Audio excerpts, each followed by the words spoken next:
toucher cette comédie musicale. On va te parler de cette comédie musicale. Et par rapport au DVD, justement, vous n'aviez pas fait de DVD de sketch depuis le Très Très Bien de Jamel. Ouais. C'était il y a 10 ans au moins. Ouais.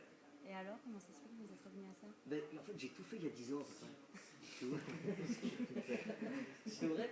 On a fait ce spectacle qui s'appelait 100% de blues il y a à peu près 10 ans, 7 ans, tu vois. J'ai tourné Astérix il y a à peu près 10 ans. 10 ans. Ah, ça ne rajeunit pas. Là, je retourne avec Alain Chabat. Je remonte sur scène et je refais un DVD.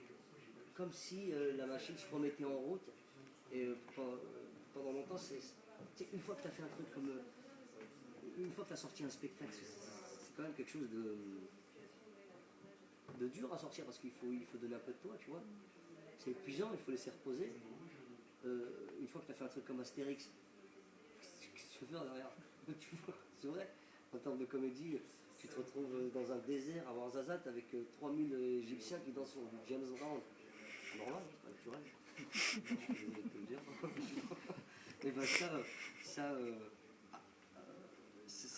ça te fout dans un trip, dans une dynamique, et derrière tourner, ça te paraît presque fade. Donc c'est vrai que j'ai pas fait grand chose entre. Si, quand même, à Lyon, j'ai fait un ou deux trucs, tu vois, mais comme si je m'étais laissé, comme si j'avais laissé la comédie en moi reposer comme une terre en jachère, tu vois. Attends de voir comment ça mûrit, tout ça, comment ça évolue.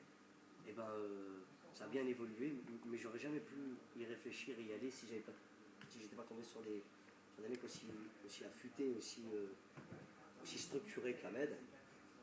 Mais c'est vrai, parce que être auteur, c'est un boulot. Et faire un truc seul, mener une entreprise seule comme celle-là, ça n'a aucun intérêt. Tu vois, prenons des histoires qui ont cartonné comme les Simpsons. Matt Groening, ils sont 26 auteurs. Et c'est 26 auteurs de contextes complètement différents, tu vois. Il a commencé, il était serveur chez Colette. Il a fait 10 ans chez les Guignols. Et il finit chez Jamel Debbouze. T'as mal fini, c'est sûr, mais quand même, t'as eu un beau parcours, quoi. C'est très bien, non, mais c'est vrai que c'est le grand plaisir, en tout cas, quand Jamel nous a balancé l'idée de je vais venir, on fait un DVD que pour la rigolade, pour rien d'autre. Aucun but. Quand t'écoutes pas, ils savent pas de quoi tu parles.